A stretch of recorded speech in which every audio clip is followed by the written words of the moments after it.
اپنی قوم کو لے کر چلے جائیں، تو یعنی جو ان کے ساتھ فالوور تھے۔ اسی طرح یونس علیہ السلام کو بھی اتنا حکم تو اللہ نے دے دیا تھا کہ آپ اب اس بستی پر عذاب آ جائے گا، ان کو عذاب کی وعید سنا کر آپ یہاں سے چلے جائیں۔ حضرت یونس علیہ السلام وہاں سے چلے گئے، لیکن چونکہ یہ واحد قوم ہے، سورہ یونس میں آتا ہے کہ فلولا کانت قریۃ آمنت فنفعها ایمانها، کیوں نہ ایسا ہوا کہ بستیوں والے جو ہیں، کوئی بستی والے جو ہیں وہ ایمان لے آتے اور ان کا ایمان ان کو نفع دے دیتا، الا قوم یونس، سوائے قوم یونس کے، کہ جب وہ ایمان لے آئے تو ہم نے ان سے عذاب کو ہٹا دیا۔ تو اب یہ ان کی قوم جو تھی پیچھے سے، انہوں نے عذاب کو آتا دیکھ کر مخلصانہ توبہ کر لی۔ جب انہوں نے توبہ کر لی تو اللہ نے ان سے عذاب کو ہٹا دیا۔ اب حضرت یونس علیہ السلام جب یہ عذاب کی وعید سنا کر بستی کے باہر انتظار کر رہے تھے کہ اب عذاب آئے گا تو یہ بستی تباہ ہوگی، تو عذاب آیا ہی نہیں۔ جب عذاب آیا ہی نہیں تو حضرت یونس علیہ السلام ان کی قوم میں تھا کہ جو شخص جھوٹا قرار دیا جاتا تو وہ یعنی اس کو قتل کر دیا جاتا۔ اب حضرت یونس علیہ السلام تھے تو نبی، لیکن بشری تقاضے سے تو پاک نہیں تھے۔ انسان کے اندر جیسے سوچ آتی، وسوسے آتے ہیں، وہ تو ان کو بھی آئے کہ میں اب اپنی قوم میں جاؤں گا تو میں جھوٹا قرار پاؤں گا، وہ کہیں گے انہوں نے غلط خبر دی ہے، تو اب یہ میرے ساتھ جو ہے جو معاملہ کریں گے، اس چیز کو سوچتے ہوئے انہوں نے از خود مکمل ہجرت کا فیصلہ کر لیا، یعنی بستی سے آگے مزید کسی اور جگہ جانے کا، اللہ کے حکم کے آنے سے پہلے۔ تو اس چیز کی یہاں پہ آپ صلی اللہ علیہ وسلم کو تلقین کی جا رہی ہے کہ آپ نے ان مچھلی والے کی طرح جو ہے وہ نہیں کرنا، آپ نے خود کو ڈٹے رکھنا ہے جب تک اللہ تعالیٰ کی طرف سے کوئی حکم نہ آ جائے، یا ہجرت کا نہ آ جائے، یا کوئی بھی فیصلہ، جیسے کہ جہاد بھی دیکھیں، جب تک مسلمانوں پر مظالم ہوتے تھے، شروع میں جہاد کا حکم نہیں تھا تو اس وقت بھی مسلمانوں کا صبر کی اور نماز کی تلقین کی جاتی تھی کہ حتیٰ یأتی اللہ امری، کہ آپ جو ہے وہ نماز پڑھیں، صبر کریں جب تک کہ اللہ تعالیٰ اپنے جہاد کا حکم نہ لے آئے۔ تو یہاں پہ بھی اسی طرح ان سے کہا گیا۔ پھر حضرت یونس علیہ السلام کا جو تھوڑا سا ڈیٹیل میں واقعہ ہے وہ سورۃ صافات میں ملتا ہے کہ وَإِنَّ يُونُسَ لَمِنَ الْمُرْسَلِينَ، کہ یونس اللہ کے رسولوں میں سے تھے، اِذْ أَبَقَ إِلَى الْفُلْكِ الْمَشْحُونِ، جب وہ گئے ایک بھری ہوئی کشتی کی طرف۔ اب یہ جو سارا واقعہ آگے آنے والا ہے وہ میں آیات کے ساتھ آپ کو بتاؤں گی کہ جب وہ کیا وہاں سے اس بستی کو چھوڑ کے جب گئے تو راستے میں وہ ساحل سمندر کے پاس جب گئے تو وہاں پہ کشتی ان کو ملی جس میں لوگ سوار تھے، اِذْ أَبَقَ إِلَى الْفُلْكِ الْمَشْحُونِ، اب وہ اس کشتی میں جو ہے وہ سوار ہو گئے۔ لوگوں نے ان کو دیکھ کر پہچان لیا کہ یہ اللہ کے نبی ہیں، انہوں نے ان کو بغیر کرائے کے سوار کر لیا۔ اِذْ أَبَقَ إِلَى الْفُلْكِ الْمَشْحُونِ فَسَاهَمَ فَكَانَ مِنَ الْمُدْحَضِينَ، اب اس کے بعد جو ہے وہ کشتی کا کیا ہوئی کہ بیچ سمندر جا کے رک گئی۔ جب وہ رک گئی تو لوگوں نے کہا کہ یہ تو ہماری کشتی اس طرح کا معاملہ اس صورت میں کرتی ہے کہ جب اس میں کوئی بھاگا ہوا غلام یا کوئی اللہ کا نافرمان سوار ہوتا ہے تو یہ ہماری کشتی چلتی ہی نہیں ہے، تو کون ہے ایسا خود ہی واضح کر دے، ہمیں خود ہی بتا دے۔ حضرت یونس علیہ السلام کہتے ہیں کہ وہ میں ہوں، میرے سے اللہ کی نافرمانی ہو گئی ہے، لیکن وہ لوگ یقین نہیں کرتے کہ نہیں آپ تو ایسا نہیں کر سکتے۔ اس چیز کو جو ہے سارٹ آؤٹ کرنے کے لیے قرآن اندازی کی جاتی ہے، اور ہر بار قرآن اندازی میں کیا ہوتا ہے، ان کا نام ہی نکلتا ہے، فَسَاهَمَ فَكَانَ مِنَ الْمُدْحَضِينَ، کہ وہ قرآن اندازی کی گئی اور وہ شکست کھانے والوں میں سے ہو گئے، بار بار ان کا نام نکلتا گیا۔ تو پھر کشتی والوں کو چاروں نہ چار مجبوراً ان کو جو ہے وہ دریا میں پھینکنا پڑا۔ اس کے بعد کیا ہوا، فَالْتَقَمَهُ الْحُوتُ وَهُوَ مُلِيمٌ، پھر اللہ تعالیٰ نے ایک مچھلی کو حکم دے رکھا تھا پہلے سے ہی کہ یونس علیہ السلام کے لیے جو تمہارا پیٹ ہے وہ ان کا مسکن ہوگا، تمہاری خوراک نہیں ہوگی۔ فَالْتَقَمَهُ الْحُوتُ، ان کو ایک مچھلی نے نگل لیا، وَهُوَ مُلِيمٌ، اور وہ ملامت زدہ تھے، شرمندہ تھے جو ان سے وہ معاملہ ہو گیا۔ فَالْتَقَمَهُ فَلَوْلَا أَنَّهُ كَانَ مِنَ الْمُسَبِّحِينَ، اب یہاں اللہ تعالیٰ نے ان کی اس تسبیح کا ذکر کیا جس کی جو تسبیح مکمل بتائی اللہ تعالیٰ نے، بار بار ان کا نام نکلتا گیا۔ تو پھر کشتی والوں کو چاروں نہ چار مجبوراً ان کو جو ہے وہ دریا میں پھینکنا پڑا۔ اس کے بعد کیا ہوا، فَالْتَقَمَهُ الْحُوتُ وَهُوَ مُلِيمٌ، پھر اللہ تعالیٰ نے ایک مچھلی کو حکم دے رکھا تھا پہلے سے ہی کہ یونس علیہ السلام کے لیے جو تمہارا پیٹ ہے وہ ان کا مسکن ہوگا، تمہاری خوراک نہیں ہوگی۔ فَالْتَقَمَهُ الْحُوتُ، ان کو ایک مچھلی نے نگل لیا، وَهُوَ مُلِيمٌ، اور وہ ملامت زدہ تھے، شرمندہ تھے جو ان سے وہ معاملہ ہو گیا. فَالْتَقَمَهُ فَلَوْلَا أَنَّهُ كَانَ مِنَ الْمُسَبِّحِينَ. اب یہاں اللہ تعالیٰ نے ان کی اس تسبیح کا ذکر کیا جس کی جو تسبیح مکمل بتائی اللہ تعالیٰ نے سورۃ انبیاء میں کہ فلولا انہ کان من المسبحین، اگر وہ تسبیح کرنے والوں میں سے نہ ہوتے تو لبث فی بطنہ الی یوم یبعثون، تو وہ اس کے پیٹ میں قیامت کے دن تک رہتے. کہ اللہ تعالیٰ نے ان کو جو باہر نکالا کس کی بنیاد پر؟ تسبیح کی بنیاد پر. اور سورہ انبیاء میں آتا ہے وَالظَّنُّونِ إِذ ذَهَبَ مُغَاضِبًا، کہ وہ مچھلی والے جب وہ غصے سے چلے گئے فَظَنَّ أَن لَّن نَّقْدِرَ عَلَيْهِ، انہوں نے سمجھا کہ اب ان کو کوئی پکڑے گا نہیں. فَنَادَىٰ فِي الظُّلُمَاتِ، پھر انہوں نے مجھے اندھیرے میں پکارا، اللہ الہ الا انت سبحانک انی کنت من الظالمین، کہ اللہ تیرے سوا کوئی معبود نہیں، تو پاک ہے، میں ظالموں میں سے ہوں. اس تسبیح کا ورد جس کو آیت کریمہ کہا جاتا ہے ہر مشکل سے نجات کے لیے، اس کا انہوں نے ورد کیا. تو اللہ تعالیٰ کیا کہہ رہے ہیں کہ اگر وہ تسبیح کرنے والوں میں سے نہ ہوتے تو وہ یوم یبعثون تک اس کے پیٹ میں رہتے. فَنَبَذْنَاهُ بِالْعَرَاءِ، پھر جب وہ وقت مقرر، اب وہ اس میں مختلف روایات ہیں، بعض کہتے ہیں مفسرین کہ وہ 5 دن رہے مچھلی کے پیٹ میں، بعض کہتے ہیں 7 دن رہے، بعض کہتے ہیں 40 دن رہے، اور پھر مچھلی جو ہے ان کو دور دراز کی مسافت کرواتی، سیر کرواتی، یعنی وہ ان کا ایک مسکن تھا ان کے لیے، اس کے لیے خوراک نہیں تھی، اس میں محفوظ تھے. لیکن پھر بھی ایک کہہ لیں کتنا ڈینجرس معاملہ ہے کہ رات کا اندھیرا، سمندر کا اندھیرا، مچھلی کے پیٹ کا اندھیرا، کتنے 3 اندھیروں میں وہ جو ہے اس میں رہے. پھر اس کے بعد فَلَبِثَ فِي بَطْنِهِ إِلَىٰ يَوْمِ يُبْعَثُونَ فَنَبَذْنَاهُ بِالْعَرَاءِ وَهُوَ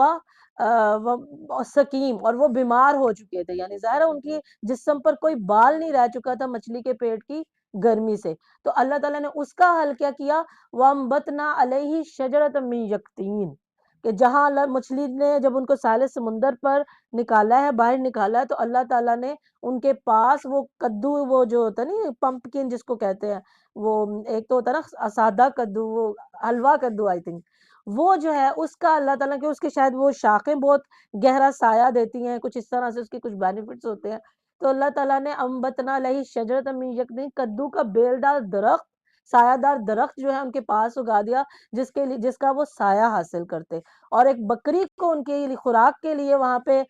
حکم دے دیا کہ وہ جس کا وہ دودھ پئیں، اور چند دنوں میں اللہ تعالیٰ نے ان کو دوبارہ سے صحت یاب کر دیا، ان کے جسم کے بال بھی واپس آ گئے، ان کی صحت بھی ٹھیک ہوگی. اور پھر اس کے بعد اللہ تعالیٰ نے وَأَرْسَلْنَاهُ إِلَىٰ مِائَةِ أَلْفٍ أَوْ يَزِيدُونَ، اور ہم نے ان کو 1 لاکھ بلکہ اس سے بھی زائد لوگوں کی طرف پھر سے بھیجا، یعنی ان کی قوم کی بھی توبہ قبول ہوئی، اور انہوں نے بھی جو یہ معاملہ کیا از خود ہجرت کا، اللہ تعالیٰ نے مچھلی کے پیٹ کی چند دنوں کی وہ ایک دینے کے بعد، تنبیہ کے بعد، ان کو دوبارہ سے اتنے ہی لوگوں کی طرف بھیج دیا.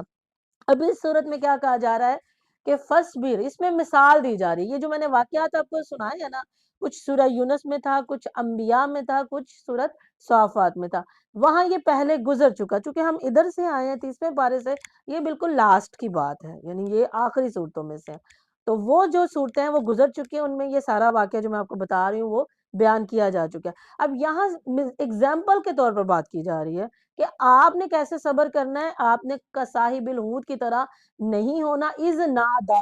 اب کیا نادا، کیا انہوں نے پکارا، وہ میں آپ کو بتا چکی کہ مچھلی کے پیٹ میں لا الہ الا انت سبحانہ کا انہوں نے پکارا. وَهُوَ مَكْظُومٌ، اور وہ غم سے بھرا ہوا تھا. یعنی اب یہاں پہ مکظوم ان کے لیے لفظ استعمال کیا کہ وہ کس حال میں اللہ کو پکار رہے تھے، کہ غم تو ان کے لیے ایسے تھا جیسے سانس کی نالی. مکظوم اس شخص کو کہا جاتا ہے کہ وہ غم سے جو اتنا بھر جاتا ہے کہ وہ اس کا جو غصہ یا اس کا جو غم ہے، جو اس کی جو تکلیف ہے، ویسے جیسے یہاں تک کبھی کبھی ایسے فیلنگ ہوتی ہے نا کہ یہاں تک آپ کے سانس کی نالی تک آپ مشکل میں آئے ہوئے ہیں، اور وہ اس غصے کو دبا رہا تھا، اور وہ اس کا اظہار بھی نہیں کر رہے تھے، وہ اس کنڈیشن میں تھے اس ٹائم. اللہ تعالیٰ نے ان کی کنڈیشن کا نقشہ کھینچا ہے، اور ان کو کیا تکلیف تھی، ان کو کیا پریشانی تھی، کیا ان کو مشکل تھی، یہی قوم کا ایمان نہ لانا. یہی پھر از خود ہجرت کرنا اور اس بات کی تکلیف کو محسوس کرنا کہ میں نے تو اللہ دیکھیں اللہ کے نیک بندے اگر کچھ ایسا کرتے بھی ہیں نا تو ان کو اندر سے جو ان کا اندر ہے وہ جھنجھوڑتا رہتا ہے، کیونکہ گناہ وہ جو یا غلطی وہ جو تیرے دل میں کھٹکے، ان کو فیلنگ آتی رہی کہ یہ میرے سے جو ہے وہ غلط ہو گیا۔ پھر مچھلی کے پیٹ میں جو وہ رہے وہ بھی ایک ظاہر ہے ان کے لیے مشکل ٹائم تھا، تو یہ ساری مشکلیں جو ہیں وہ ان کے لیے ایسے تھی کہ وہ غم سے بھرے ہوئے تھے۔ وَهُوَ مَكْظُومٌ فَاصْبِرْ لِحُكْمِ رَبِّكَ وَلَا تَكُنْ كَصَاحِبِ الْحُوتِ إِذْ نَادَىٰ وَهُوَ مَكْظُومٌ لَوْلَا أَن تَدَارَكَهُ نِعْمَةٌ مِّن رَّبِّهِ اگر اس کو اس کے رب کی نعمت نے نہ پکڑا ہوتا لَنُبِذَ بِالْعَرَاءِ وَهُوَ مَذْمُومٌ تو وہ چٹیل میں دار میں پھینک دیا جاتا مذمت کیا ہوا، لیکن اس میں چونکہ پیچھے میں آپ کو بتا چکی ہوں کہ اللہ نے ان پر کرم کیا، انہوں نے تسبیح کی تو اللہ نے ان کو جب ساحل سمندر پر جب وہ مچھلی نے ان کو باہر نکالا تو اللہ نے ان کے لیے خوراک کا بھی انتظام کیا، سائے کا بھی انتظام کیا، یعنی ناراضگی ختم ہوگی، جو تھوڑا سا ان کے اس عمل پر اللہ تعالیٰ کو ایک غصہ تھا وہ اللہ تعالیٰ کا کیسے کہ لولا ان تدارا اللہ نے اپنی نعمت میں ان کو نعمت کے سائے میں رحمت کے سائے میں ڈھانپ لیا۔ پھر فج تباہ ربہ فج من الصالحین اور پھر ان کے رب نے ان کو چن بھی لیا، یعنی اس سے کیا پتا چلا بعض لوگ کہتے ہیں ایک طرف یعنی اگر ہم شروع کی صورت پڑھیں جس میں پہلے واقعہ ہے تو ہم کہ ان کی تو توبہ قبول نہیں ہوئی تھی اللہ نے تو ان کو معاف نہیں کیا، لیکن اللہ نے ان کے بارے میں حضرت آدم علیہ السلام کے بارے میں بھی جب بات ہوتی ہے تو اینڈ پہ الفاظ کیا آتے ہیں کہ اللہ نے پھر ان کو چن لیا، پھر اللہ تعالیٰ نے ان کو جو ہے اپنی بارگاہ میں قبول کر لیا۔ فجتباہ ربہ فجعلہ من الصالحین اور وہ نیکوکاروں میں سے تھے۔ اب آئی وہ جیسے میں آپ کو بتاتی ہوں کہ کوئی بھی صورت ہے میں آپ کو یہ چیز ضرور اس پہ آپ کا غور و فکر لے کر جاتی ہوں کہ جہاں سے بات شروع ہوتی ہے وہیں پہ بات ختم ہوتی ہے، چاہے وہ لمبی سے لمبی صورت ہو چاہے وہ چھوٹی سے چھوٹی ہو۔ اب آپ دیکھیں کہ اس صورت کے آغاز میں کیا تھا، نون والقلم وما یسطرون ما انت بنعمت ربک بمجنون، مجنون کا ذکر آیا کہ آپ اپنے رب کی نعمت سے مجنون نہیں ہیں۔ اب دیکھیں اس آیت میں وَإِن يَكَادُ الَّذِينَ اب پھر نبی پاک صلی اللہ علیہ وسلم سے مزید خطاب کیا جا رہا ہے کہ وَإِن يَكَادُ الَّذِينَ كَفَرُوا لَيُزْلِقُونَكَ بِأَبْصَارِهِمْ یہ کافر تو چاہتے ہیں کہ آپ کو اپنی نظروں سے ہی پھسلا دیں۔ اس کی مثال میں آپ کو ایسے دوں گی کہ کسی انسان میں تھوڑی سی ایسی عادت ہو کہ وہ دوسرے کی کسی نعمت کو دیکھ کے بڑا فیل کرتا ہو کہ اللہ نے اس کو یہ نعمت دے دی ہے اور اس کے دیکھنے کے انداز میں وہ ایلیمنٹ نظر آتا ہو،